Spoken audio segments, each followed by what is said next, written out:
자, 우리 지난 시간에 이어서 세포 그 구조에서 세포 소기관, 소기관 얘기할 텐데, 지난번에 뭐 조금 했었을 수도 있는데, 오늘 그 엽록체하고 미토콘드리아부터 다시 얘기할 건데, 엽록체하고 미토콘드리아.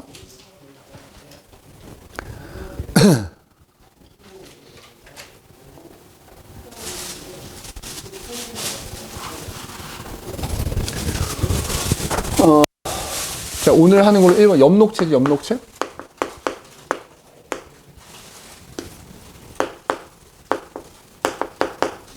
미토콘드리아부터 합시다. 미토콘드리아.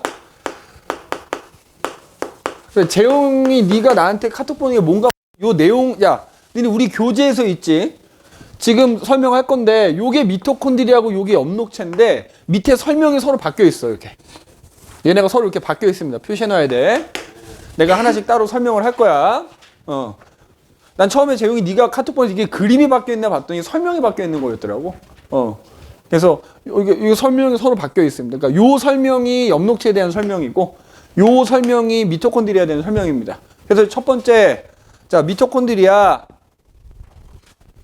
자, 여기 뭐 이제 그림에도 지금 나와 있지만은, 그지? 그림에도 나와 있고, 자, 요거를 조금 이렇게 크게 보자면, 자, 이렇게 생겼잖아요. 그지? 보통 이제 너희들 공부할 때는 뭐 칼라로 나오는 경우는 거의 없으니까 시험에 아마 이런 식으로 나올 텐데, 자, 이렇게 돼가지고, 그래서 이게 약간 안쪽에 이렇게 구불구불하게 이런 식의 이제 그림이 나오지. 그래서 어떤 학생은 이거 뭐 소세지 닮았다 이렇게 표현하기도 하더라고. 소세지 모양, 그렇지, 소세지빵인지 핫도그인지 하여튼 그런 뭐 돼 있다고 표현을 하더라고. 그래서 일단 여기 보면은 알 수 있지만은, 자, 일단 봐봐, 막이 두 겹이야. 그지? 미토콘드리아는. 자, 그리고 미토콘드리아라는 소기관은 내 여기다 세포 그림은 지금 여기 조그맣게밖에 안 띄워놨지만 얘는 동물 세포에도 있고요. 식물 세포에도 들어있습니다. 모두 들어있어요. 동물, 식물, 세포 모두에 들어있다. 모두 들어있는 소기관이다 이거야. 모두 들어있습니다. 그래서 여기 지금 보면 알겠지만, 그래서 막이 이중으로 돼 있다 이렇게 얘기합니다. 자, 이중막 구조야. 이중막 구조야. 특히 그 이중막 구조일 때 니네 이거 학교에서 하셨는지 모르겠는데 예전에는 작년에 재작년에 했던 것 같은데 이 안에 약간 이렇게 쭈글쭈글한 구조 있죠, 요거. 여기 지금 뭐라고 보이니? 크리스타 구조라고 합니다. 요거 또 참고로 기억해둬라. 요 안에 이렇게 쭈글쭈글한 거 요걸 뭐라고 한다고? 크리스타 구조. 자, 그 다음에 여기 지금 그림에도 나와 있는데 이 미토콘드리아를 들여다봤더니 여봐, 안에 DNA 가지고 있는 거야. 자, 자체적으로 미토콘드리아 자체적으로 DNA 가지고 있고요. 그 다음에 여기 표시되어 있진 않지만 RNA도 가지고 있고요.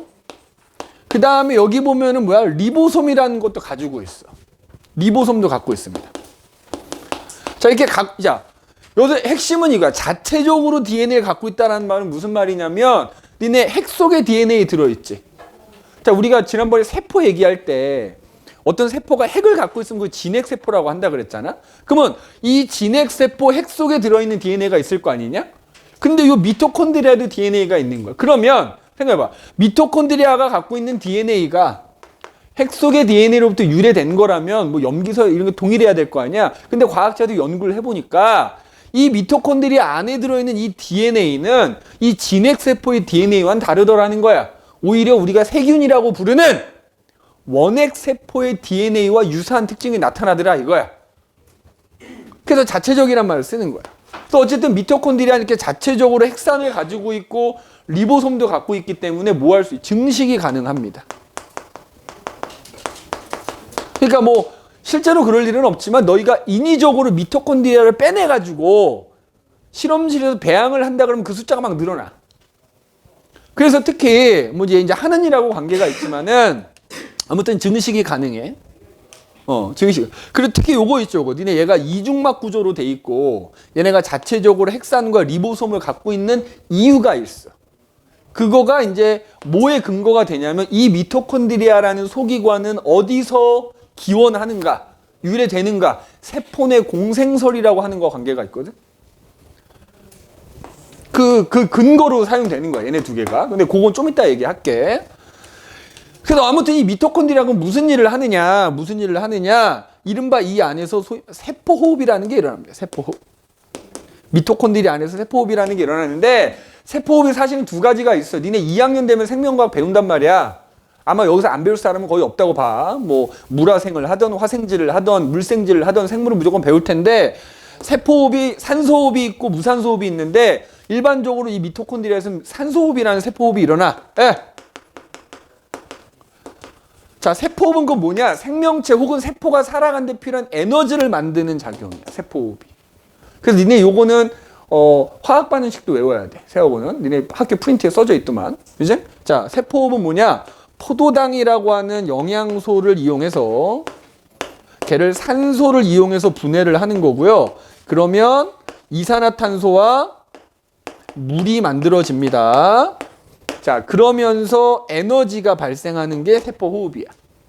그래서 바로 이 에너지를 가지고 이제 생명활동하는 데 활용을 하는데, 자, 이 에너지의 60%는 열에너지고요. 열에너지고, 나머지 40% 정도에 해당되는 거는 요거 중요해. ATP라는 분자를 만들어서 거기에 에너지를 저장을 합니다. 그래서 결론적으로 얘기하자면 세포호흡이 일어나면, 미토콘드리아에서 세포호흡이 일어나면 뭐가 만들어진다? ATP라는 게 만들어진다라는 거 꼭 기억해야 돼. ATP가 생성된다. 알겠니? ATP가 네, 정확히 뭐예요? 분자야, 분자. ATP라는 분자가 만들어지는 거고, 그 분자를 분해하면 또 에너지가 나오는 거야. 그래서 ATP를 에너지 저장 창고라고 표현해. 아무튼 이런 세포호흡이 미토콘드리아에서 일어난다고. 알겠니? 미토콘드리아에서. 그 기말고사 범위에 해당이 되겠지만은 세포호흡을 이제 일종의 화학 반응이거든. 우리가 화학 반응에서도 이렇게 뭔가 분해되는 화학 반응을 이화작용이라고 하는데, 뭐 일종의 이화작용이라고도 부르는 세포호흡이 어디서 일어난다? 미토콘드리아에서 일어난다. 너네 이 화학 반응식은 두고두고 써먹기 때문에 꼭 외워라. 세포호흡의 화학 반응식. 알겠어? 특히 ATP가 만들어진다라는 거. 미토콘드리아, 세포호흡 중에서도 산소호흡. 알겠어? 미토콘드리아 안에서는 세포호흡이라는 게 일어나서, 그러니까 이제 자, 포도당이라는 영양분을 가지고 이제 에너지를 만드는 공장이야, 공장. 에너지 만드는 공장이 미토콘드리아다. 그럼 이 포도당만 사용하는 건 아니고요. 주로 포도당이라고 하는 탄수화물을 사용하고, 부족할 때는 단백질이나 지방을 이용해서도 이런 세포호흡을 할 수가 있다.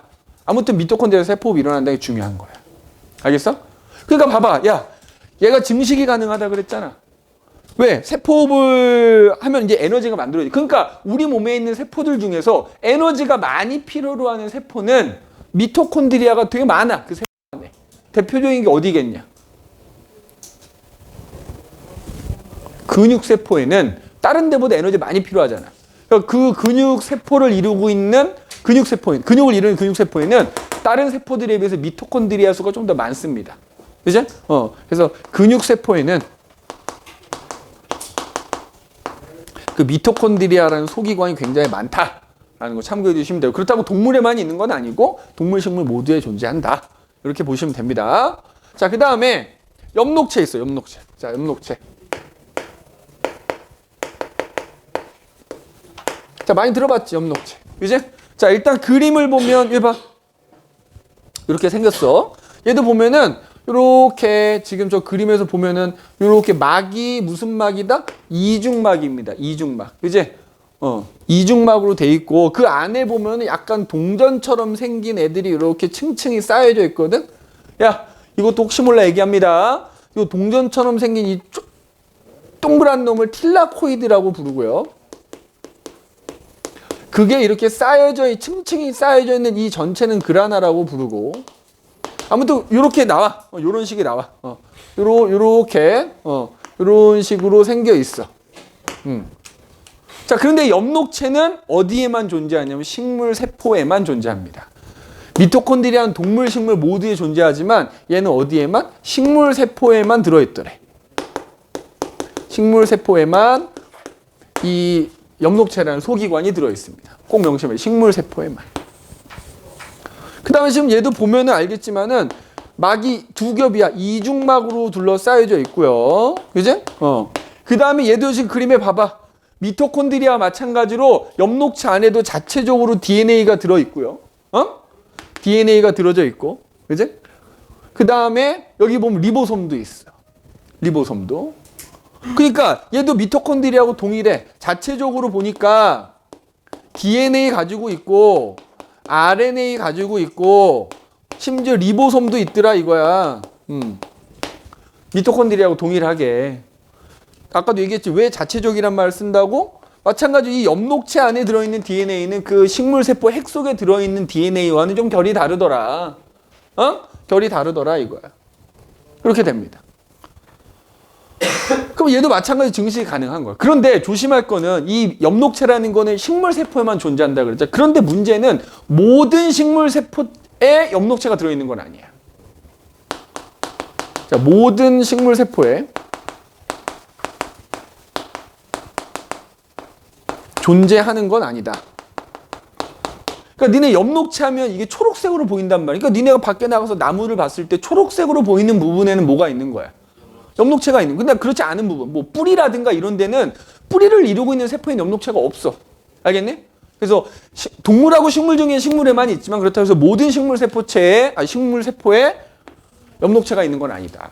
그럼 엽록체에서 뭘 하냐? 이른바 광합성이라는 게 일어납니다. 그지? 자, 광합성은 뭐냐? 이 세포호흡의 정확하게 반대 과정이라고 생각하면 돼. 식물이 이산화탄소와 이것도 화학반응식. 이거 화살표만 반대로 하면 이게 광합성 화학반응식이거든. 물을 이용해서 뭘 만드는 거야? 포도당이 영양분을 만드는 겁니다. 그러면서 이제 산소 만들어지는. 이게 광합성인 거야. 그러니까 식물은 스스로 양분을 만드는 거야. 야, 그럼 식물은 이게 둘 다 있거든. 그러니까 식물은 엽록체에서 광합성을 해갖고 양분을 만들면 그걸 미토콘드리아한테 건네주는 거야. 그럼 미토콘드리아는 그거 가지고 에너지 만들어내는 거지. 그러면 동물은, 야, 동물 세포는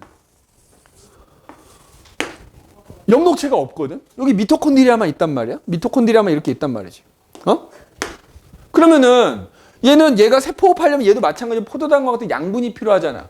근데 얘는 양분을 스스로 만들지 않지. 왜? 옆에 뭐가 지나가? 혈액이 지나가는 혈액. 그러니까 우리가 음식을 먹어서 양분을 얻어서 흡수를 하면 그 영양분이 혈액을 통해 이동하다가 세포한테 건네지는 거지. 그러면 세포가 그 영양분을 받아서 미토콘드리아가 세포호흡을 해서 에너지 만들어내는 거고, 식물은 혈관이라는 게 없기 때문에 지가 스스로 만들어서 양분을 건네주는 거다. 이렇게 생각하면 됩니다. 다시 한번 얘기하지만 광합성하고 세포호흡의 화학반응식 정도는 반드시 암기해 주셔야 됩니다. 그럼 이제 니네 이런 것도 있어. 에너지 전환 관계를 따지자면 세포호흡은 어떤 에너지가 어떤 에너지로 바뀌는 걸까? 니네 이름 모를 분자 나오잖아? 이 분자 안에는 무슨 에너지가 있다? 화학 에너지가 있는 거야. 그러면 세포호흡이라는 거는 에너지로 따지면 포도당에 저장된 화학 에너지가 뭘로 바뀌는 거야? 열 에너지와 일부는 ATP라는 분자에 저장된 화학 에너지로 바뀌는 거야. 화학 에너지가 열 에너지와 화학 에너지로 바뀌는 거야. 그러면 광합성은 에너지 전환 관계가 어떻게 되겠어? 광합성의 광이 뭐야? 빛이잖아. 이산화탄소와 물을 가지고 그걸 합쳐서 포도당을 만들 때 빛 에너지 흡수하는 거거든. 아까 얘기했지만 얘는 이제 이화작용이라고 한다면 얘는 반대로 동화작용이라고 하는데, 이거 자체는 이제 기말고사 범위니까 일단 이렇게 얘기한다라는 것만 알면 되는데, 문제는 어쨌든 얘는 빛 에너지를 흡수해서 포도당을 만드는 거잖아. 그러니까 얘네 에너지로는 빛 에너지를 가지고 그 빛 에너지의 일부를 포도당이라는 게 만들어지면 포도당 안에 화학 에너지로 저장을 하는 겁니다. 그래서 빛 에너지가 화학 에너지로 전환되는 과정이다. 또 이렇게 얘기할 수 있어. 필기해놔. 교재 없으니까. 이제 없다 싶은 건 적어라. 그래서 그럼 이제 우리가 무슨 얘기를 해야 되냐? 너희 학교에서 아마 세포내 공생설이라는 걸 얘기하셨다는 것 같은데, 언급하신 것 같은데 뭐냐? 미토콘드리아나 엽록체가 이렇게 이중막 구조로 이루어져 있고 자체적으로 핵상을 갖고 있는 이유, 요거. 그지? 이게 근거가 돼서 이른바 세포내 공생설을 주장했다 이 말이야. 내가 그림을 하나 보여줄게. 뭐냐면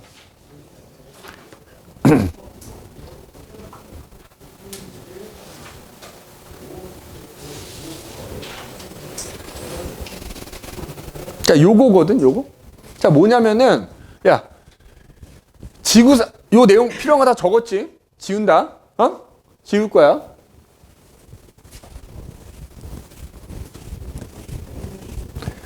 처음에 지구상에 최초의 생명체가 나타났을 때 세균이 출현했어. 근데 그 세균은 무슨 세균? 무슨 세포?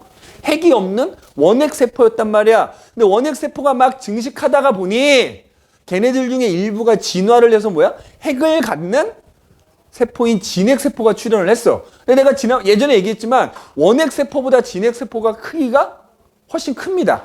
그래서 지금 봐봐. 야, 여기 어떤 핵을 갖고 있는 이른바 진핵세포가 하나가 있는 거야. 근데 걔는 주변에 있는 다른 원핵세포들에 비해서 크기가 크다 그랬지?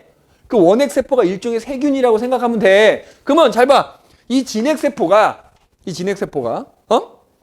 주변에 있는 조그만 세균 같은 거 있지? 얘는 이제 원핵세포야. 잡아먹었어. 그럼 생각해봐. 여기에 큰 진핵세포가 하나가 있는데 얘가 주변에 어떤 원핵세포를 하나 잡아먹으면 어쨌든 얘가 이 안으로 들어와야 될 거 아니야. 그럼 들어올 때 얘도 어쨌든 하나의 세균이니까 세포막이 있을 거 아니니? 근데 걔가 이 큰 세포를 숙주세포라고 표현하는데 숙주세포로 안으로 들어온다 그러면 숙주세포의 세포막이 뭐야? 이 녀석을 둘러싸지. 그래서 얘가 들어왔어. 이렇게 들어왔어. 들어오면 원래대로라면 이게 분해가 되고 없어진단 말이야. 근데 분해가 되지 않고 남는 애가 생겨. 그러면 걔 같은 경우에는 지가 원래 갖고 있는 세포막에 이 바깥에는 숙주세포의 세포막이 이렇게 둘러싸고 있단 말이야. 맞지? 자, 그래서 막을 몇 개 갖게 된 거야? 2개를 갖게 된 거야. 이중막인 이유가 바로 요것 때문이야. 진핵세포 안으로 어떤 원핵세포 하나가 들어왔어. 그걸 얘가 먹었든지 그러다 보니까 이제 그걸 둘러싸게 되면서 이중막을 갖게 된 건데 얘가 만약에 분해되지 않고 남은 거야. 자, 근데 예를 들어서 이 녀석이 애초에 요 세균이 광합성을 하는 세균이었다고 쳐봐. 산소 세균이었다고 치자. 쉽게 말하면. 산소를 이용해서 막 세포호흡을 하는 세균이었다고 쳐보자 이거야. 이해돼? 근데 얘가 이제 이 숙주세포 안으로 들어왔는데 분해되지 않고 남았어. 그럼 어쨌든 얘가 이 안에서 세포호흡을 막 하겠지. 그럼 뭐가 생겨? 에너지가 생겨. 에너지가 생기니까 이 숙주세포 입장에서도 어때? 내가 살아가려면 에너지가 필요한데 하필 우연히 남은 이 새끼가 에너지를 만들어줘. 서로 도움이 되지. 공생을 한 거야. 그 다음에 얘 같은 경우에 또 어떻게 되냐? 세포호흡을 하려면 영양소, 양분이 필요한 거야. 그지? 근데 숙주세포 안에 있으니까 얘 입장에서는 안정적으로 영양분을 얻을 수가 있는 거야. 세포호흡하기 위해서. 그러니까 우연하게 분해되지 않고 남았는데 이 안에서 계속 지내다 보니까 서로한테 도움이 되는 거야. 같이 공생해서 계속 살다 보니까 나중에 이 녀석이 뭘로 변한 거야? 미토콘드리아로 변한 거야. 미토콘드리아가 이중막을 갖고 있는 이유. 그 다음에 아까 얘기했지. 얘가 밖에서 들어오는 하나의 세균이었기 때문에 이 녀석은 이 녀석대로 이 안에 DNA를 갖고 있고 이 바깥에서 들어온 녀석도 지대로 DNA 갖고 있단 말이야. 그지? 그러니까 얘가 밖에서 들어왔기 때문에 얘가 갖고 있는 DNA와 얘가 갖고 있는 DNA가 서로 다른 거겠지. 서로 다른 종류의 생물이었으니까. 맞아? 아까 그것도 설명이 됐고. 그죠? 그래서 이렇게 산소를 이용해서 세포호흡을 하는 세균이 우연하게 이 숙주세포 안으로 들어와서 같이 살다 보니까 서로한테 윈윈이야. 그래서 얘가 미토콘드리아로 변했다라고 주장하는 거야. 자, 이거 무슨 세균? 이른바 산소세균이 요 그림에서처럼 진핵세포 안으로 들어와서 뭐야? 서로 공생관계를 가지고 지내다가 결국 미토콘드리아로 변하게 되었다 이거야. 그리고 난 이후에 이제 이런 세포들이 많이 생겼어. 그지? 숙주세포 안에 이렇게 산소세균이 들어와서 자리 잡은 세포들이 많이 생겼어. 근데 그 와중에 걔네들 중에 일부 안으로 광합성을 할 수 있는 세균이 우연히 또 들어왔어. 얘가 안으로 들어와. 그럼 마찬가지로 뭐 이렇게 들어오면은 이 바깥쪽은 마찬가지로 이 숙주세포의 세포막이 이렇게 둘러쌌겠지. 맞아? 근데 하필이면 얘는 지 혼자 살 때 열심히 광합성을 하던 놈이야. 그러면 광합성을 한 건 뭐가 만들어져? 양분이 만들어질 거 아니야. 그럼 그 양분을 얘한테 제공하니까 얘 입장에서 어때? 기존에 이제 미토콘드리아 변한 놈한테 전달해주면 에너지 만들어내겠지. 마찬가지로 이 광합성하는 애가 안에 들어와서 사니까 또 서로 윈윈이야. 그래서 얘도 계속 여기 살다가 나중에 뭐야? 광합성으로, 그러니까 녹체로 진화하게 되었다라 이거야. 방금 얘기한 광합성. 세균.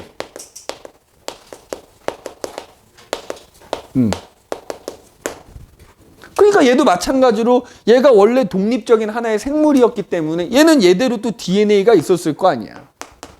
그지? 보니까 요 DNA와 요 DNA가 다를 수밖에 없는 이유. 서로 다른 종류의 생물이었으니까. 그래서 이런 식으로 미토콘드리아는 산소 세균이 안에 들어와서 살다가 미토콘드리아가 되고, 광합성을 하는 세균, 걔네들 중에 일부 애들 안으로 광합성을 하는 세균이 들어와서 자리 잡아서 엽록체로 변하고 하게 되었다라고 주장한 게 이른바 세포 내 공생설이라고 하는 거야. 그래서 미토콘드리아가 됐건 엽록체가 됐건 각각 이렇게 주장할 수 있던 근거는 DNA가 서로 다르고 이중막으로 둘러싸여져 있고, 알겠니? 이걸 세포 내 공생설이라고 한다. 야, 누가 먼저 들어왔다고? 야, 큰 숙주세포 안에 누가 먼저 들어왔다? 미토콘드리아가 되는 산소세균이 먼저 들어와서 미토콘드리아가 되고, 그런 애들 중 일부 안에 광합성을 하는 세균이 들어가서 엽록체가 되고, 그래서 얘는 나중에 식물세포가 되는 거고, 그냥 미토콘드리아만 있는 애는 동물세포가 된 거고, 이렇게 되는 거야. 자, 이런 주장을 뭐라고 한다고? 세포 내 공생설이라고 한다라는 거 꼭 기억하시면 됩니다. 자, 그럼 이제 다시 되돌아와서 엽록체랑 미토콘드리아 살펴봤고요.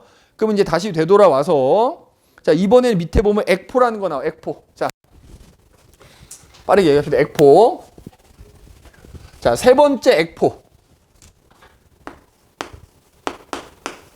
또는 이제 중심액포라고 하는데, 특히 여기서 이 중심액포라는 말 꼭 기억해야 돼. 특히 중심액포라고 하는 놈은 어디에만 존재하냐면 엽록체처럼 동물세포와 식물세포 중에서 식물세포에만 존재합니다. 그지? 식물세포에만 존재하는 소기관이다, 이렇게 얘기해. 학교에서 혹시 중심액포라는 거 하셨니? 그냥 에코 동물세포 없다고? 그냥 에코가 아예 동물세포 없다고 하셨어요. 그러니까 니네가 학교에서 배운 액포가 중심액포야. 그냥 액포는 동물에도 있긴 있어. 맞아요. 그 얘기가 그냥 에코 동물세포가 없다고 하셨으니까. 그러니까 학교 선생님이 말씀하신 액포가 중심액포인 거야. 그래서 내가 가로 열고 중심액포 해놨잖아. 그러니까 니네가 배운 액포는 중심액포라고 생각하면 돼. 그래서 얘는 어디에만 있다? 식물세포에만 있는 거야. 그래서 지금 여기 그림에 보면 나오지만 얘도 막으로 둘러싸인 부분이야. 자, 막으로 둘러싸인 소기관들은 막 구조를 갖는다, 이렇게 얘기하는 거야. 그래서 아까 예를 들어 미토콘드리아나 엽록체는 그 막이 이중으로 돼 있다라는 거고, 얘는 단일막 구조다, 이렇게 얘기해. 단일. 하나의 막으로 둘러싸인 거야. 그럼 그 안에 뭐가 들어있느냐? 여기 지금 나오지만 수분이나 뭐 색소나 노폐물 같은 게 들어있는 거야. 특히 대부분이 수분일 거야. 그럼 이게 무슨 일을 하는 거냐면, 우리 오늘 뒤에 가서 나오겠지만 이 세포 안으로 물이 들어오기도 하고 나가기도 하고 이렇게 되거든. 그럼 그때마다 이 액포의 크기가 달라지고, 그래서 결과적으로 뭘 하냐면 이 세포의 또 주성분이 물일 거 아니야. 얼굴 전체적으로 농도를 조절합니다. 이 세포 안에, 우리 사람도 마찬가지거든. 우리 몸 안에서 내 몸속의 수분 농도를 조절하기 때문에 때에 따라서 오줌이 많아지기도 하고 오줌이 적어지기도 하고 막 이런 거예요. 그거랑 비슷한 거야.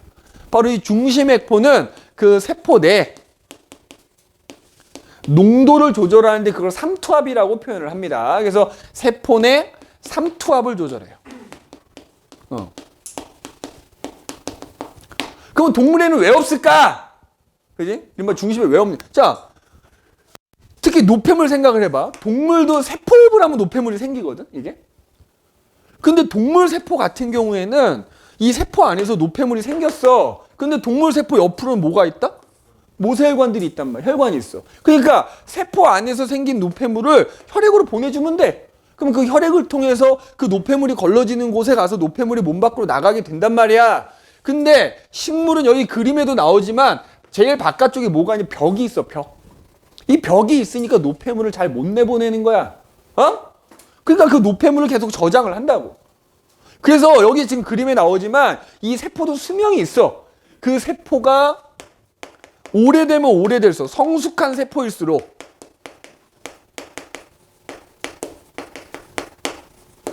액포가 점점 발달해. 왜? 노폐물이 계속 쌓일 거 아니야. 액포가 발달합니다.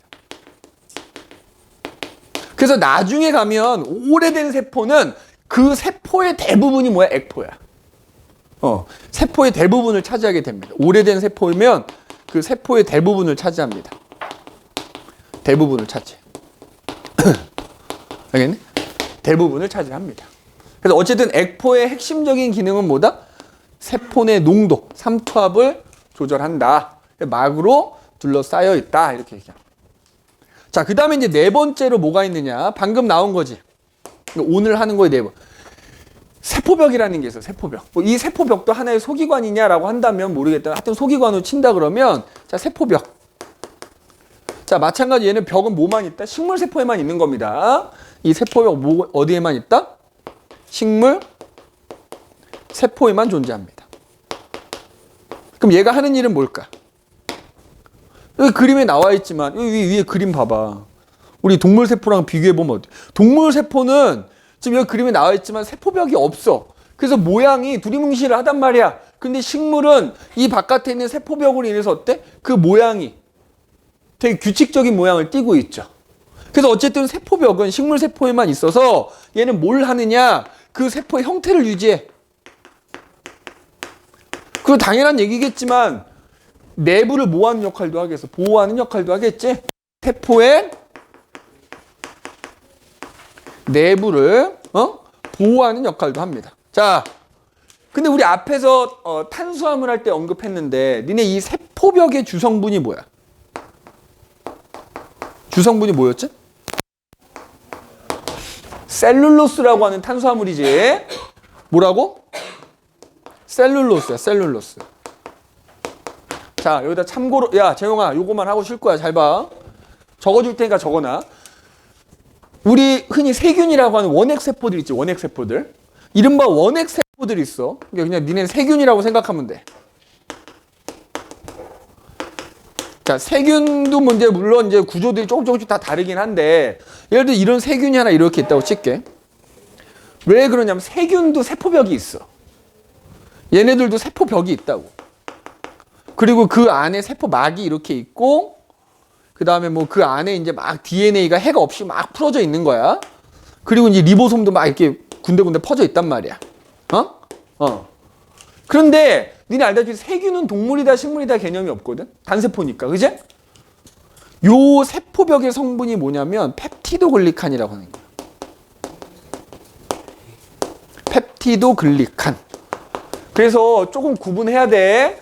식물 세포벽의 주성분은 셀룰로스인데 혹시라도 공부하다가 세균도 세포벽이 있는데 세균의 세포벽도 셀룰로스다라고 하면 안 돼. 세균 세포벽은 펩티도글리칸이라고 하는 거야. 펩티도글리칸. 알겠니? 이거 참고 삼아 기억을 해두시고, 그 다음에 이제 좀 이따 나오겠지만 세포벽과 세포막의 또 차이는 뭐가 있냐면, 야, 세포막을 통해서 어쨌든 물질들이 들어오고 나가고 한단 말이야. 좀 이따 얘기하겠지만 세포막은 부위에 따라서 통과할 수 있는 애들이 다르거든. 소위 말하는 선택적 투과성 또는 반투과성을 갖는다 이렇게 얘기하는데 세포벽은 다 통과합니다. 전투과성이라고 표현하기도 합니다. 그래서 일단 세포벽은 이런 특징이 있다 라는 거 기억하면 돼요. 자, 그러면 요거까지는 얘기하고 쉴 거거든. 우리가 이제 지난 시간 지금까지 쭉 여러 가지 세포 소기관들 얘기했어. 물론 이제 내가 개 중에 얘기 안 한 소기관들도 있긴 한데, 자, 이 소기관들을 분류를 좀 할 수 있어. 첫 번째, 이거 시험에 무지하게 잘 나오는 거야.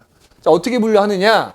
여러 세포 소기관들이 있는데 그 세포 소기관, 자, 여기 뭐 이제 밑에 특징들 쭉 나와 있지. 자, 요거는 지난 시간에 얘기한 것도 있고, 아무튼 그 다음에 각각 하나하나씩 선생님이 위에 또 자세하게 써놨잖아. 이건 요약을 해놓은 건데 반드시 암기해야 돼.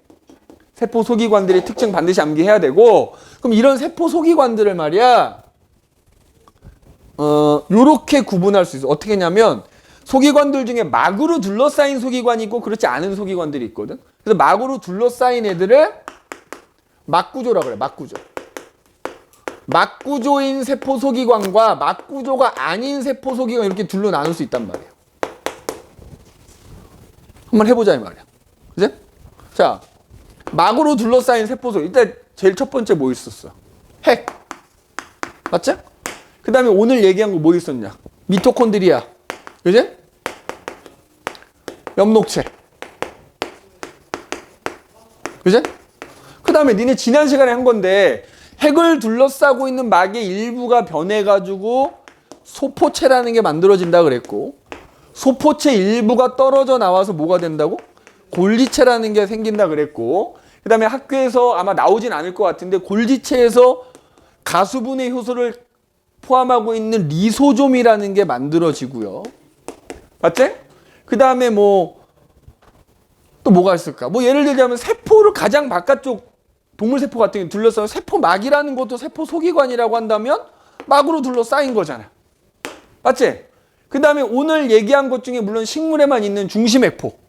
막으로 둘러싸여서 그 안에 수분이나 노폐물 같은 거 갖고 있다 그랬지? 액포. 액포. 그러니까 니네는 중심액포라고 안 배우고 그냥 액포라고 배웠기 때문에 그냥 나중에 시험에서도 액포라고 쓰면 되겠지. 근데 식물세포에만 있다 그러면 보통 중심액포를 말하는 거야. 이런 애들. 얘네들은 다 막으로 둘러싸인 거지. 인지질 이중층으로 된 막을 토탈 생체막이라고 하는 거야. 생체막인데 세포의 가장 바깥쪽을 둘러싸고 있는 막은 세포막이라 부르는 거고 나머지는 어쨌든 다 생체막으로 둘러싸인 거야. 그런데 잘 봐. 이 중에서 오늘 얘기한 미토콘드리아 염료액질 포함해서 핵은 그 막이 뭐야? 두 겹이야. 무슨 막? 막 구조는 막 구조인데 이중막 구조다 이렇게 얘기하는 겁니다. 그럼 나머지 애들은 그걸 둘러싸고 있는 막들이 다 하나야 하나. 무슨 막이라 그래? 단일막 구조다 이렇게 얘기합니다. 꼭 명심해라. 이중막 구조인 세포 소기가 뭐뭐뭐 있다고? 핵, 미토콘드리아, 엽록체. 얘네들은 이중막 구조고 나머지 여기 있는 애들은 단일막인 거야. 자, 그 다음에 막으로 둘러싸여 있지 않은 애들도 있습니다. 첫 번째 리보솜. 니네 리보솜하고 이건 뭐 거의 안 나오긴 하겠지만 헷갈리면 안 돼. 리보솜. 자, 리보솜은 뭐 따지면 두 개의 덩어리들로 이루어져 있긴 하지만 보통은 작은 알갱이 형태다 이렇게 나온다고요. 그죠? 근데 막으로 둘러싸인 건 아닌 거야. 그 다음에 우리 선생님이 설명 안 했는데 요 그림에서 보면 있잖아. 근데 여기 뭐라고 써져 있냐? 요 핵 속에 뭐 있냐? 인이라고 하는 거 들어있지. 자, 얘도 막으로 둘러싸여 있지는 않습니다. 그 다음에 요것도 내가 설명 안 했는데 여기 봐봐. 여기 보면 중심체라는 거 보이지? 중심체라고 하는 것도 막구조냐 아니냐 따질 때는 막구조가 아니다 이렇게 대답하면 됩니다. 알겠어? 학교에서 중심체 배웠냐? 안 배웠던 것 같지?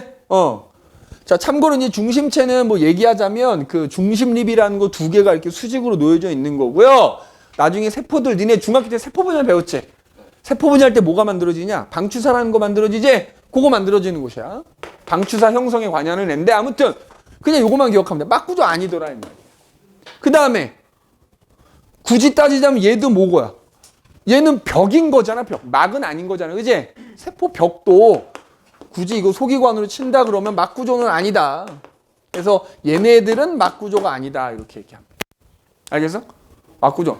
써놔. 이렇게 분리하는 거 써놓으십시오. 교재에 따로 이렇게 써놓지 않았잖아요. 그지? 써놓으시고. 그 다음에 또 뭐가 있냐면 뭐 요거는 정말 단골로 나오는 거긴 한데 여기 다 써놨는데 이 중에서 식물 세포에만 존재하는 소기관이 뭐가 있냐? 존재하는 소기관 뭐가? 그렇지, 엽록체 있었고. 그 다음에 이거 소기관으로 친다 그러면 세포벽 있었고. 맞지? 그 다음에 굳이 하나 더 뭐야? 그치, 액포, 중심액포. 이렇게 세. 보통 대부분의 참고서는 요 두 개만 쓰면 되는데 니네 학교에서는 액포가 식물에만 있다고 배웠기 때문에 너희가 쓸 때는 요 액포까지 써줘야 되겠지? 요 세 개는 식물 세포에만 존재하는 소기관이다 이렇게 써주시면 되겠고요. 그 다음에 또 하나, 야 이것도 이제 내가 설명 안 한 게 좀 포함되어 있긴 한데 여기 있는 소기관들 중에 핵산을 가지고 있는 소기관들이 있어. 자, 핵산을 가지고 있는.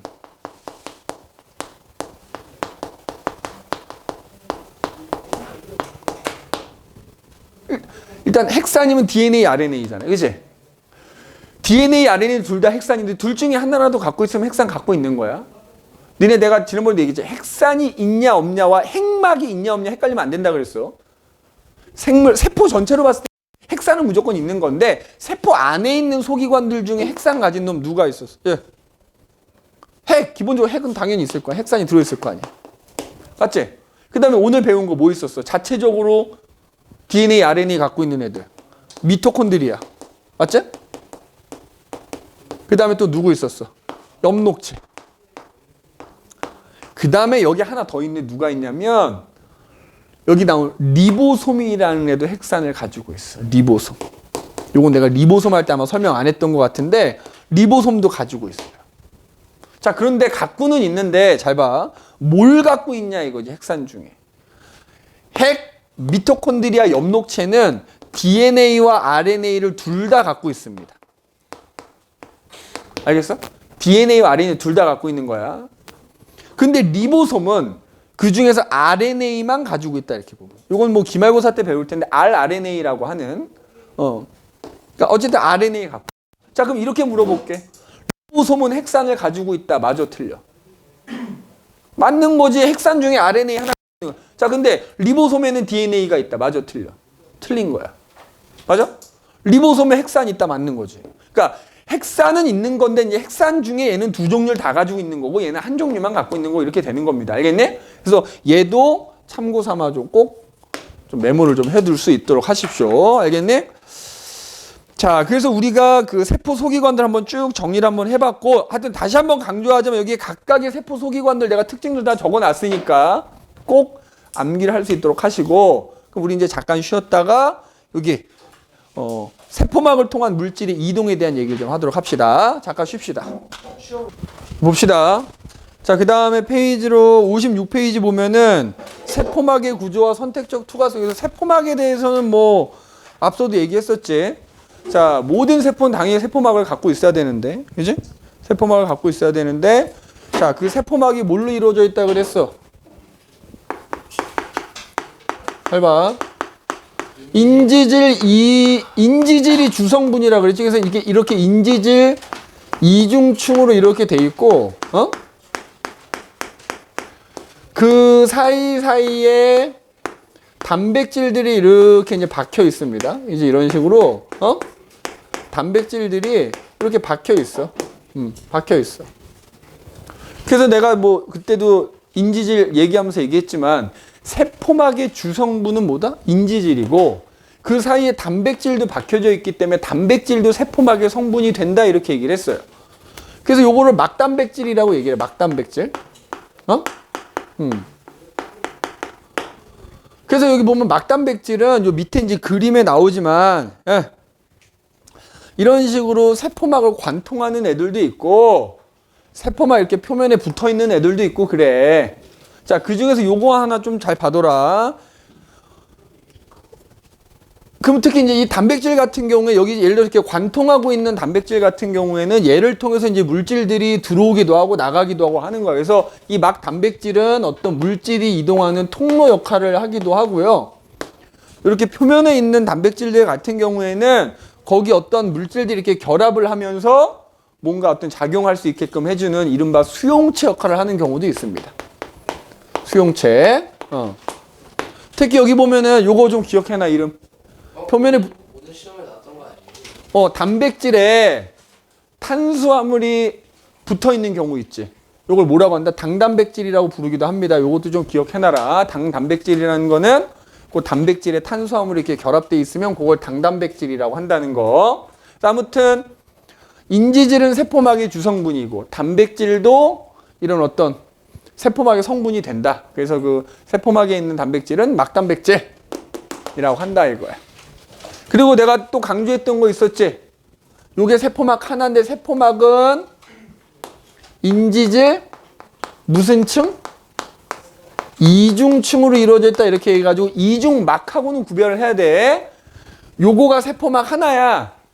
그 이중막은 그런 세포막이 이중이란 뜻이기 때문에 이중층과 이중막은 다른 거야. 알겠어?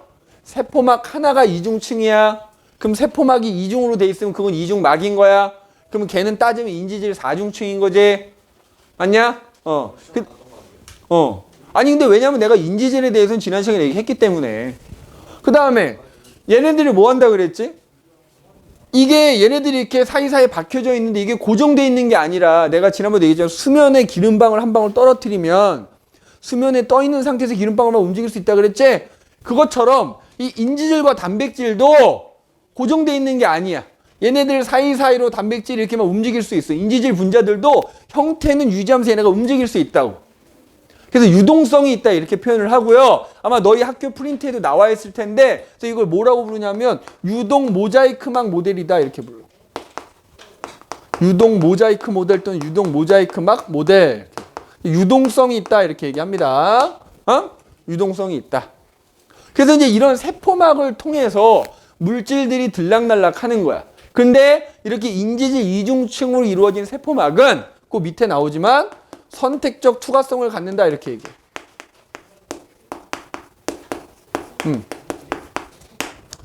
야, 선택적 투과성이라는 거 선택적으로 통과한다는 얘기야. 즉 무슨 얘기냐면 세포막에서 물질들이 들락날락 할 때 그러니까 어떤 물질은 인지질을 통해서 들락날락 할 수 있는 거야. 근데 어떤 물질은 이 단백질 통로를 통해서만 들락날락 할 수 있다 이거지. 그래서 세포막에서도 부위에 따라서 통과할 수 있는 물질이 다르다는 거야. 자, 그걸 뭐라고 한다? 선택적 투과성이라고 한다. 그 밑에 선택적 투과성에 대한 정의 나와 있지. 세포막은 뭐에 따라서 물질 종류에 따라서 투과시키는 정도가 다르다 이거지.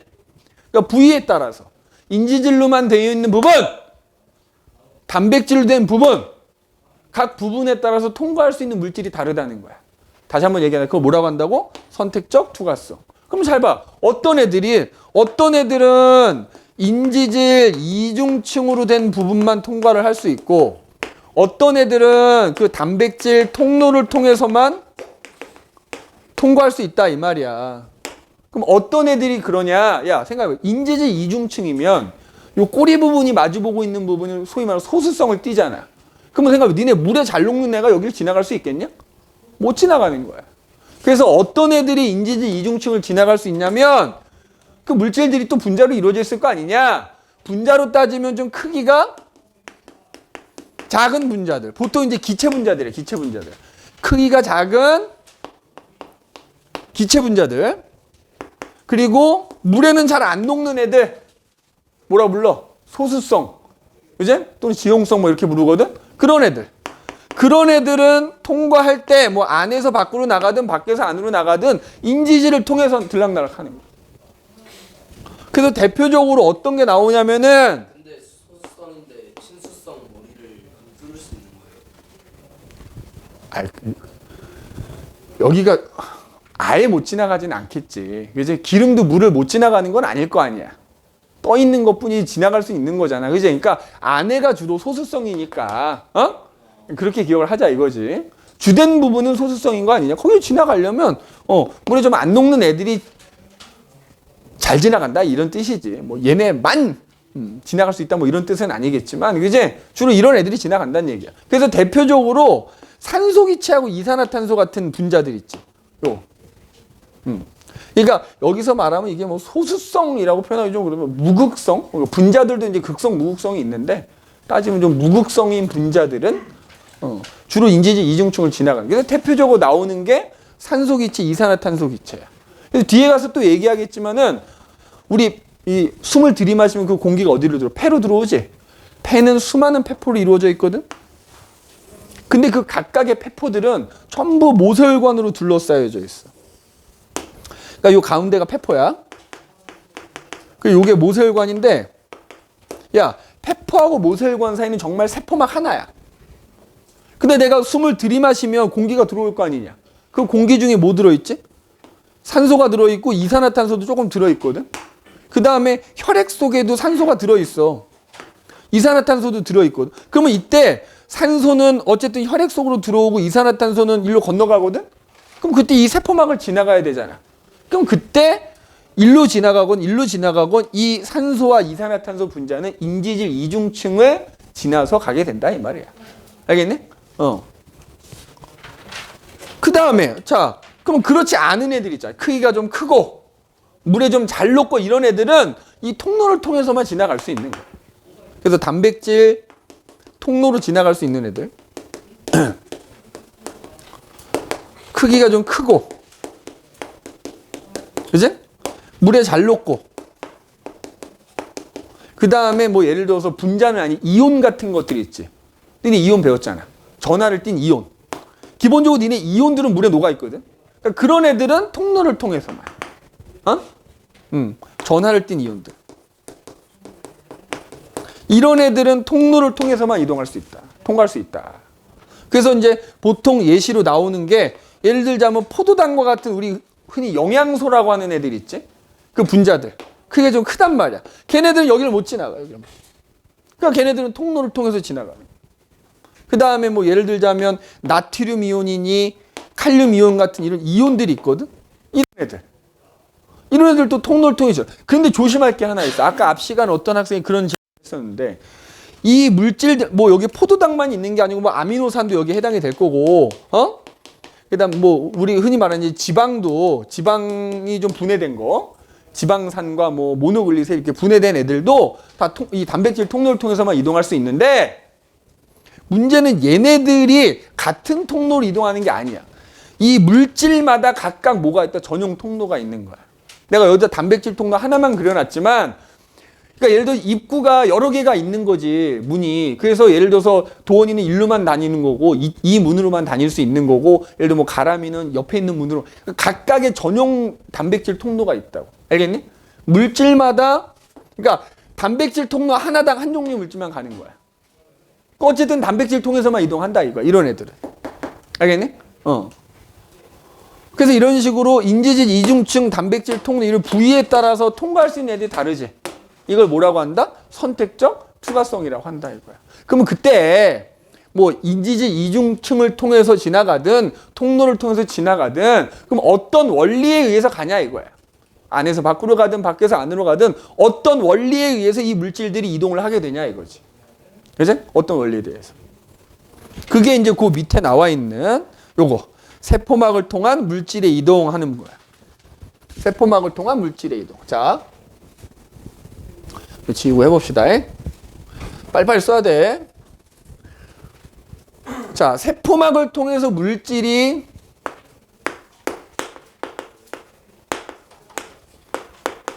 이동하는 원리. 자, 크게 두 가지로. 이거 니네 학교 프린트에도 있는 내용이야. 수동수송이라는 게 있고요. 능동수송이라는 게 있어요. 이거 니네 따로 적어놔 거기다. 이동하는 원리가 수동수송이라는 게 있고 능동수송이라는 게 있어. 자, 수동수송은 두 글자로 얘기하면 우리가 니네가 알고 있는 뭐야? 이른바 확산이야, 확산. 확산에 의해서 물질이 이동한다 이런 말 많이 들어봤잖아. 그 확산을 수동수송이라고 해. 그 다음에 능동수송은 이 수동수송과 서로 반대 개념을 가지고 있어. 반대 개념. 그러면 이른바 확산! 수동수송이라는 게 뭐냐? 그냥 뭐 쉽게 얘기해서 확산이야, 확산. 어떤 물질이 말이야.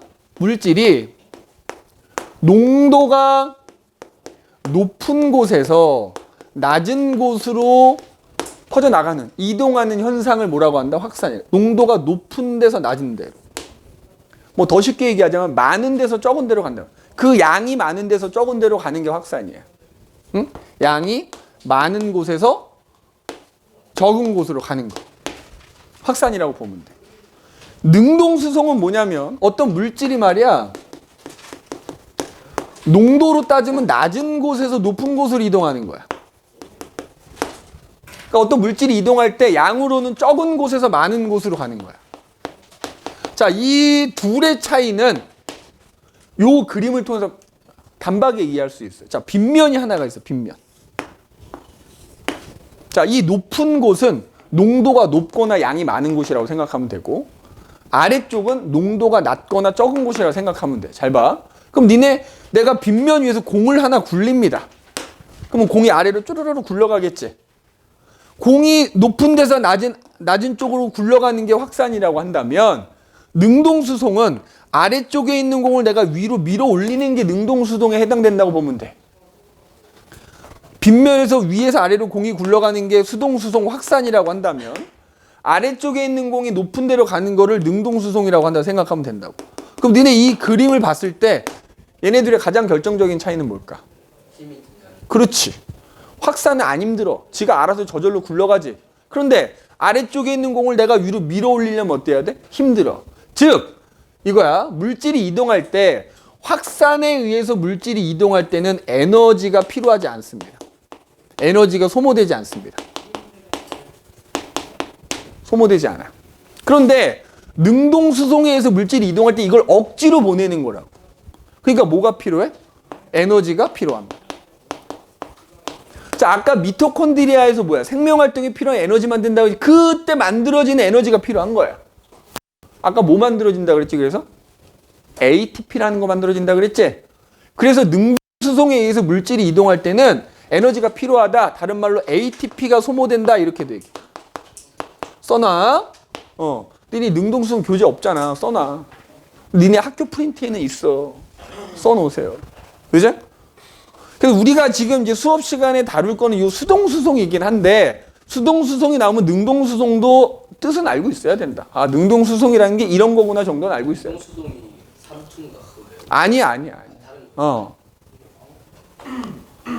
삼투도 좀 이따 설명하겠지만, 우리가 이제 지금부터 선생님 설명할 건 다 여기야. 다 수동수송이야. 알겠어?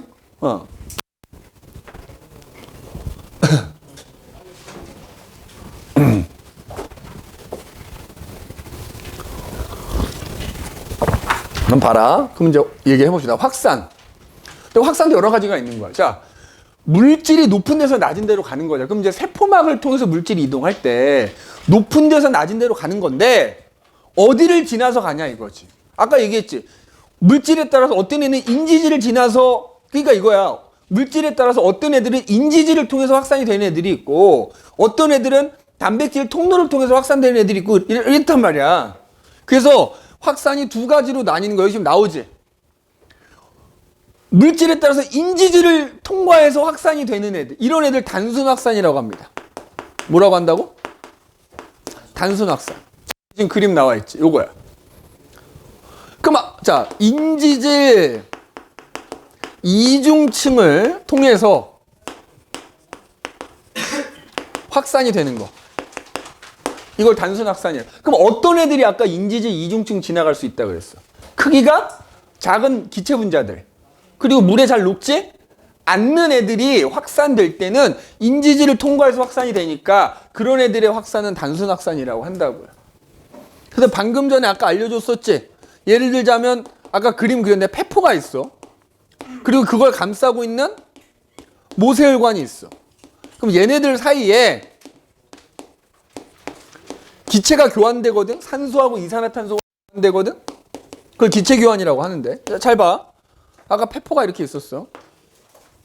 그 페포를 감싸고 있는 모세혈관이 이렇게 있었어. 자, 내가 숨을 들이쉽니다. 공기가 페포까지 들어오거든? 그럼 내가 들이마신 공기에 산소는 얼만큼 들어있냐? 공기 전체 프로라고 하면 78%가 질소지? 21%가 뭐야? 산소야. 산소 기체 졸라 많이 들어있거든? 그리고 내가 들이마신 공기 중에도 이산화탄소가 들어있어. 근데 비율로는 한 0.03%밖에 안 들어있어. 되게 조금 들어있어. 자, 그 다음에 잘 봐. 이 페포를 감싸고 있는 모세혈관은 혈액이 흐르겠지. 근데 이쪽으로 이렇게 들어오는 혈액은 어떤 혈액이냐면 내 몸을 한 바퀴 다 돌곤 피야. 그럼 생각해봐. 혈액 속에 산소가 헤모글로빈이랑 결합돼서 이렇게 운반되거든? 그러면 그 혈액이 온몸을 돌면서 산소 나눠줘. 그리고 세포호흡을 하면 이산화탄소랑 노폐물이 생겨 그걸 받아서 혈액이 온 거야. 그 혈액이 폐로 가는 거야. 그러니까 이 혈액 속에도 산소가 있기는 있어. 그 다음에 이산화탄소 당연히 들어있어. 그럼 잘 봐. 여기 모세혈관에 혈액이 흐르는데 여기도 산소가 있고 여기도 산소가 있는 거야. 근데 양으로 따졌더니 폐포 쪽에 산소가 훨씬 많은 거야. 그러면 어떻게 돼? 많은 데서 적은 데로 뭐가 일어나? 확산이 일어날 거 아니야. 근데 이때 이 O2가 확산될 때는 바로 인지질을 통해서 확산이 된다고. 단순 확산에 의해서 확산이 된다 이거야. 그 다음에 이산화탄소도 어때? 여기도 이산화탄소 여기도 이산화탄소인데 어때? 그러면 양쪽에 다 있는데 한쪽은 많고 한쪽은 적으니까 뭐가? 확산이 일어나는 거야. 이산화탄소. 그래서 결론적으로 O2는 폐포에서 모세혈관으로 가고 이산화탄소는 혈액에서 폐포 쪽으로 가서 내가 숨을 내쉬면 이산화탄소가 이제 많이 포함돼서 나가는 거지. 그래서 이때 얘네들이 방향은 다르지만 얘네 둘이 이렇게 확산이 될 때 이렇게 인지질 이중층을 지나서 확산이 된다 이 말이야. 그래서 얘네들이 확산되는 건 단순 확산이라 한다 이 말이야. 알겠니? 이해됐어? 그 다음에 두 번째는 뭐겠어 그러면? 확산이 될 때 크기가 큰 애들, 물에 잘 녹는 애들, 전하를 띈 애들은 어때? 단백질 통로를 통해서 확산이 된다 그랬지? 그 단백질 통로를 통해서 확산되는 건 촉진확산이라고 합니다. 촉진확산. 응? 촉진확산이라고 합니다. 자, 단백질 통로를 통해서. 그러니까 둘 다 확산인데 어디를 통해서 확산되느냐 갖고 나뉘는 거야. 알겠네?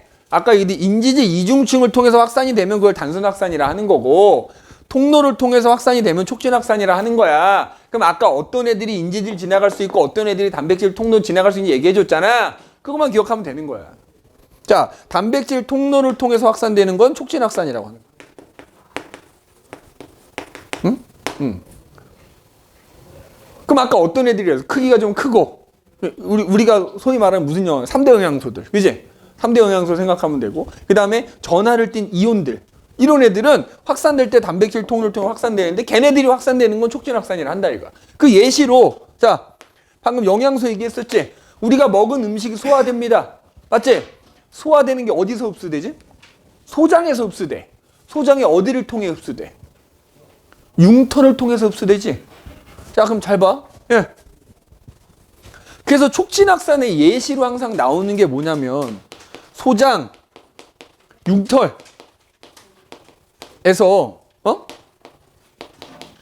영양소 흡수되는 거. 이때 이 흡수되는 영양소들은 촉진확산에 의해서 흡수가 된다 이렇게 보면 되는 거야.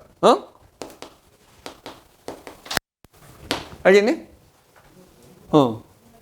예를 들자면 융털이 이렇게 있어.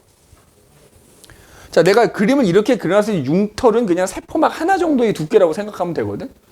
물론 그 안에 암주관이라는 것도 있고 그걸 감싸고 있는 모세혈관이라는 것도 이렇게 있겠지. 근데 아무튼 잘 봐. 내가 여기 소장 안쪽에서 소화가 일어난 거지. 그럼 예를 들어 포도당이라고 하면 여기 포도당 졸라 많아. 근데 이 융털 안쪽은 포도당이 별로 없어. 그럼 뭐가 일어나? 확산이 일어나겠지? 그런데 여기 융털 상피세포에 세포막이 있을 거 아니야. 그럼 얘가 확산돼서 들어가면 세포막을 지나가야 되는데 세포막이니까 여기 뭐가 있어? 단백질 통로도 있고 인지질도 있을 거 아니야. 근데 이 영양소들은 크기가 크니까 그 세포막에 있는 단백질 통로를 통해서 이렇게 확산이 돼서 모세혈관을 흡수되는 놈도 있고 암주관을 흡수되는 놈도 있고 이렇다 이 말이야. 알겠니? 그래서 소장, 융털, 상피세포에서 영양소가 흡수되는 건 촉진확산에 의해서 흡수된다 이렇게 얘기한단 말이야. 대표적인 예시 하나씩만 기억하면 돼. 알겠어? 그러면 그때 단순확산과 이제 촉진확산의 차이는 이렇게 되는데, 그지? 둘 다 확산인데 어디를 통해서 확산이 되느냐의 차이인 거야. 근데 기본적으로 단순확산이건 촉진확산이건 확산이 일어날 때 말이야. 아까 빗면 얘기했었지. 해봐. 근데 빗면에서 이제 공을 굴리는 게 확산에 비유할 수 있다 그랬잖아. 그럼 이때 공을 굴릴 때 말이야. 니네 빗면의 기울기가 급할수록 어떻지? 공이 굴러가는 속도가 빠르지. 맞아?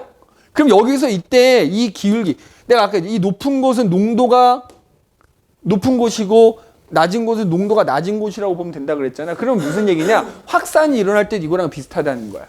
양쪽에 뭐 여기서 일로 가든 여기서 일로 가든 이 양쪽의 농도 차이가 크면 클수록 어떻다? 확산이 더 잘 된다는 거야. 확산 속도가 빠르다 이렇게 얘기하고 양쪽의 농도 차이가 크면 농도 기울기가 크다 이렇게 얘기하는 거야. 그래서 어느 정도까지는, 근데 이제 얘하고 얘가 약간 좀 다른 게 뭐냐면 단순확산은 양쪽의 농도 차이가 크면 클수록 속도가 계속 빨라져. 자, 그걸 그래프로 나타낸 게 요거야. 여기 보면 뭐라고 되어 있어? 농도 기울기라고 되어 있지? 확산이 일어날 때 양쪽의 농도 차이야. 그래서 그 농도 차이가 크면 클수록, 기울기가 크면 클수록 어떻다? 확산이 점점 빨리 된다고. 알겠어? 그런데 촉진확산은 조금 차이가 있어. 자, 얘는 단백질을 통과하는 거기 때문에 자, 어느 정도까지는 농도 차이가 날수록 확산 속도가 빨라집니다. 여기 세로치기 확산 속도라고 생각하면 되거든. 어느 정도까지는 농도 차이가 커지면 커지면 속도가 빨라지고, 근데 어느 이상부터는 확산 속도가 더 이상 빨라지지 않아. 왜 그럴까? 단백질. 제한이 있는 거야. 무슨 얘기냐면, 자, 이 문이 단백질 통로라고 해봐. 이게 뭐 100%는 아니지만 이해를 돕기 위한 거야. 이 문으로 한 번에 나갈 수 있는 학생 수가 5명이라고 해보자. 맞아? 그럼 자, 이제 문으로 나가는 거야. 처음에 1명 나갔어. 한 번에. 그 다음에 2명 나갔어. 그 다음에 3명. 그러니까 5명까지는 어때? 한 번에 나갈 수 있잖아. 그러면 이 통과하는 인원이 1명, 2명, 3명, 4명, 5명이 될 때까지는 점점점 여기 문을 한 번에 통과하는 인원이 많아지는 거 아니냐? 그런데 여기 한 번에 5명 나갈 수 있는데 한꺼번에 6명 몰려가면 어떻게 돼? 한 번에 나갈 수 있는 거는 5명이잖아. 맞지? 한 명은 그 이따가 나가야 되지. 그러면 한꺼번에 5명이 나갈 때나 한꺼번에 6명이 나갈 때나 한 번에 이 문을 통과하는 학생 수는 5명은 똑같은 거야. 그거랑 같은 이유입니다. 단백질을 통해서 확산이 될 때는 그 단백질 수의 제한이 있기 때문에 그러니까 쉽게 말하면 단백질이 포화되면 어떻게 된다? 더 이상 속도가 증가하지 않게 되는 거야. 알겠니? 그래서 기본적으로 여기까지는 어떻다? 근데 얘도 여기까지는 양쪽의 농도 차이가 커지면 커질수록 속도 빨라지긴 한다. 근데 단백질은 그 이상부터는 단백질이 포화되기 때문에 속도가 더 이상 빨라지지 않는다. 뭐 이렇게 얘기하는 거야. 야, 그러면 지금 요 단순 확산하고 촉진 확산이 일어날 때 어떤 농도 차이에 따른 속도인데 이걸 합쳐서 그리면 어떻게 될까? 야, 얘 봐봐. 이 그래프하고 이 그래프 합쳐서 그리면 어떻게 될 것 같아? 이렇게 됩니다. 요 파란색 그래프가 촉진 확산이라면 요 지금 분홍색으로 그린 게 단순 확산이야. 그러니까 이걸 따로따로 그려놔서 그렇지 같이 그린다 그러면 초반에는 촉진 확산 속도가 더 빠른 거야. 나중 가더라도 단순 확산보다는 촉진 확산이 일단 기본적으로 확산 속도가 빠르다라고 생각하면 돼. 알겠니? 저렇게 기가 일정해져도 단순 확산보다 빨라요. 지금 내가 지금 이렇게 그려놨잖아. 이 시점에서도 촉진 확산이 더 한 거야. 알겠니? 물론 언젠가는 더 빨라질 수 있겠지만 거기까지는 뭐 어차피 그림이 나오지도 않기 때문에 보통 그림은 딱 요 그림 나오거든? 그럼 적어도 요 그림 안에서는 무조건 촉진 확산이 확산 속도가 더 빠르긴 한 거야. 빠르긴 한 거야. 그래서 이렇게 자, 그 다음에 이제 세 번째가 뭐가 나오냐? 삼투 현상이라는 게 나와. 자, 미리 얘기합니다. 삼투 현상도 수동수송이야. 자, 그럼 뭐야? 삼투 현상도 일종의 뭐란 얘기야? 확산이란 얘기입니다. 삼투 현상이라는 것도 일종의 뭐다? 확산이다. 낮은 곳에서 높은 곳 가는 게 그러니까 이제 설명을 할 거야. 듣고 질문하세요. 알겠어? 자, 내가 얘기했잖아. 결론은 뭐다? 삼투 현상도 일종의 뭐다? 확산이다. 그럼 확산하면 뭐가 떠올라야 돼? 많은 데서 적은 데로 가는 거다라는 게 일단 떠올라야 되겠지. 그럼 잘 봐. 니네 밑에 삼투 현상인지 정의가 나올 텐데, 자, 세포막을 경계로 농도가 낮은 용액에서 농도가 높은 용액으로 물이 이동하는 현상이다 이렇게 돼 있지? 자, 여기다 뜻을 한번 써볼게. 잘 봐. 예. 자, 단순 확산이건 촉진 확산이건, 야, 봐봐. 확산은 물질이 농도가 높은 데서 낮은 데로 가는 거지? 자, 이 물질이란 말 대신에 용질이라고 나오게 돼, 용질. 어쨌든 확산은 용질이 농도가 높은 데서 낮은 데로 가는 거야. 그런데, 자, 지금 얘기하는 삼투 현상은 말이야. 정의가 어떻게 되냐면, 용매가 농도가 낮은 곳에서 높은 곳으로 이동하는 거야.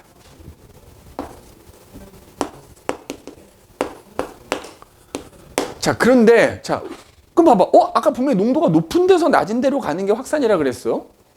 근데 삼투도 확산이랬어. 근데 삼투는 농도가 낮은 데서 높은 데로 간대. 왜 그러냐? 주체가 달라요. 일반적으로 단순 확산이나 촉진 확산은 용질이 이동하는 거잖아. 얘는 용매, 물이 대표적인 용매거든. 용매가 이동하는 거라서 그래. 그러니까 얘도 농도로는 어떤 용액을 갖고 따졌을 때 농도가 낮은 데서 높은 데로 가는 거지만 얘는 이동하는 게 물이기 때문에 따지면 농도가 낮은 게 물이 더 많은 거야, 양이. 그러니까 무조건 많은 데서 적은 데로 가는 거야. 다만 농도로 얘기할 땐 좀 차이가 나는 거야. 왜 그러냐? 잘 봐. 설탕물 갖고 예를 들어 줄게. 니네 설탕을 물에다 녹인 게 설탕물이지. 맞아? 그럼 이때 설탕물 만들 때 설탕을 뭐라 부르는 거야? 용질이라고 하는 거지. 설탕과 같은 애들이 용질이고 그때 설탕을 녹인 물이 용매가 되는 거잖아. 맞니? 그럼 자, 예를 들어서 설탕물이 100g이 있어. 설탕물이 100g이 있어. 그런데 예를 들어서 내가 설탕물의 농도가 5%인 설탕물이 있다고 치자, 이거. 설탕물 100g 있다고 칩시다. 그러면 이 설탕물 100g 속에는 설탕이 몇 g 들어있는 거냐? 5g 들어있는 거야. 그지? 설탕이 5g 들어있는 거야. 그럼 설탕물이 100g인데 설탕이 5g 들어있으면 물은 몇 g 들어있는 거야? 95g 들어있는 거야. 자, 예를 들어서 농도가 10%인 설탕물이 있어. 맞지? 그럼 여기 설탕물 100g 속에 설탕 몇 g 들어있는 거야? 형철아, 몇 g 들어있는 거야? 설탕물 100g, 농도 10%짜리 설탕물이 100g 있다고 하면 설탕은 10g 들어있는 거지?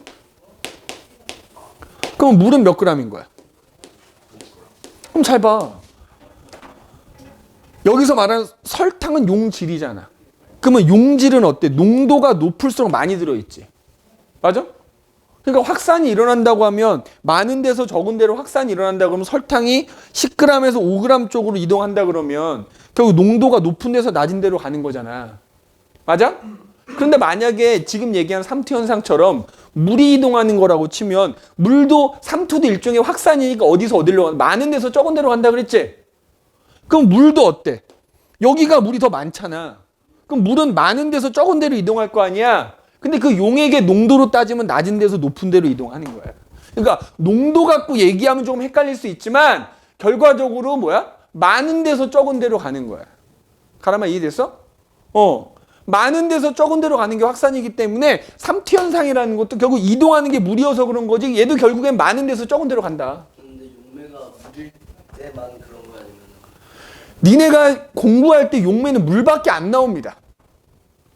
그냥 용매다 그러면 그냥 물이라고 생각하면 되고, 근데 용매가 물이 아니어도 어쨌든 그 용액의 농도를 따질 때는 용질은 농도가 높으면 많이 들어있지만 같은 양의 질량이라면 용매는 반대지. 이게 기름이어도 마찬가지일 거야. 알겠어? 근데 확산은 그럼 그러니까 용매가 아닌 거예요? 용매가 없는 거예요? 아니, 확산이라는 건 용매가 있다 없다가 아니라 그게 용매가 됐든 용질이 됐건 확산이라는 건 용매든 용질이든 많은 데서 적은 데로 이동하는 거라고. 근데 이제 농도로 얘기하자면 이렇게 반대가 되니까 헷갈릴 수 있으니까 양으로 따지면 많은 데서 적은 데로 가는 게 확산인 건데, 그러면 이 삼투라는 것도 결국에는 확산이다 이 말이야. 이해됐어? 자, 그러면 이 삼투 현상이 또 알기 위해서 나오는 대표적인 요거 U자관 요거 한번 봅시다. 알겠어? 내가 오늘 이 U자관까지만 얘기하고 마칠게. 잘 봐. 잘 봐. 여기 해봐. U자관 이렇게 하나가 있어. 자, U자관 가운데다가 뭐 일반적으로 셀로판지 씁니다. 자, 셀로판지가 무슨 역할을 하는 거야? 세포막과 같은 역할을 해주는 거야. 자, 이 셀로판지는 미세하게 이렇게 구멍이 나 있다고 생각하면 돼. 그럼 이게 뭐에 비유되는 거야? 세포막이 선택적 투과성을 갖고 있다는 거에 비유할 수 있는 거지. 그러면 이때 이 구멍보다 작은 입자들은 여기를 왔다리 갔다리 할 수 있을 것이고 구멍보다 큰 입자는 왔다 갔다 못 하겠지. 자, 이 상태에서 양쪽에다가 같은 높이로 설탕물을 집어넣습니다. 그럼 같은 양을 넣었다는 얘기지. 근데 이쪽에다가는 이쪽에다가는 5%짜리 설탕물을 집어넣었어.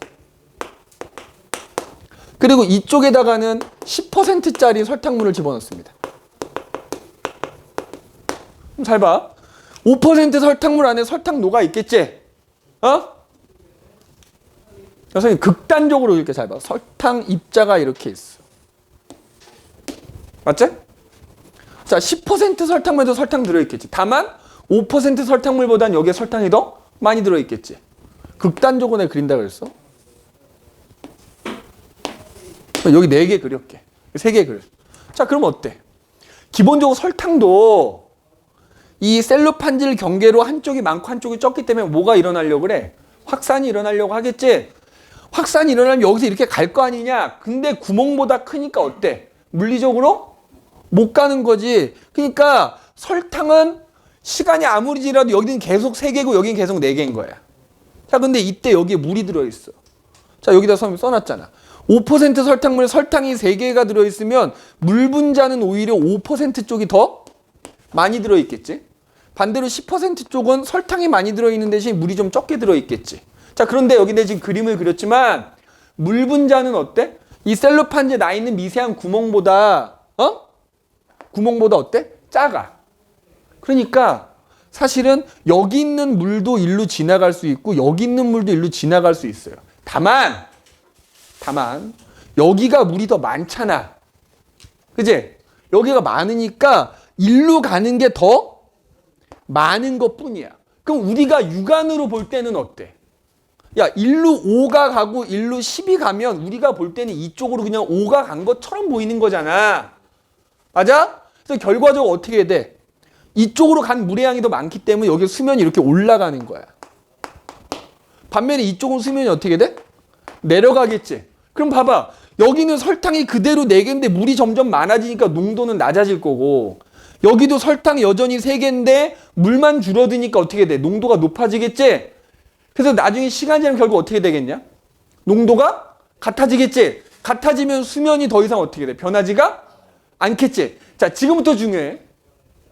그러니까 봐봐. 우리가 보통 확산이 일어난다, 물이 이동한다라고 하는 건 외관상으로 이동하는 것처럼 보이는 거지. 그러니까 실제로는 양쪽으로 다 이동하는 거야.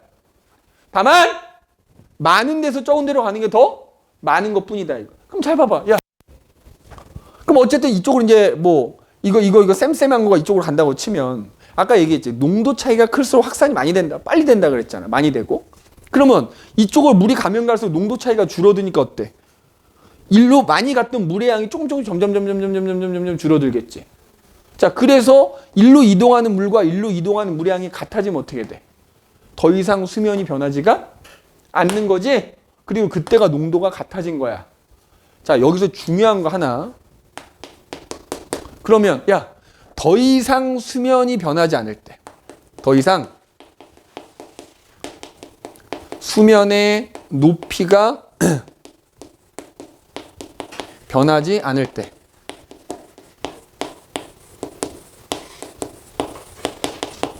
외관상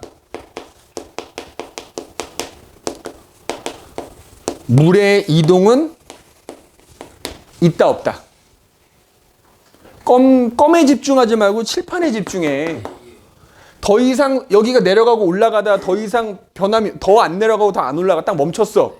외관상 물의 이동은 당연히 없죠.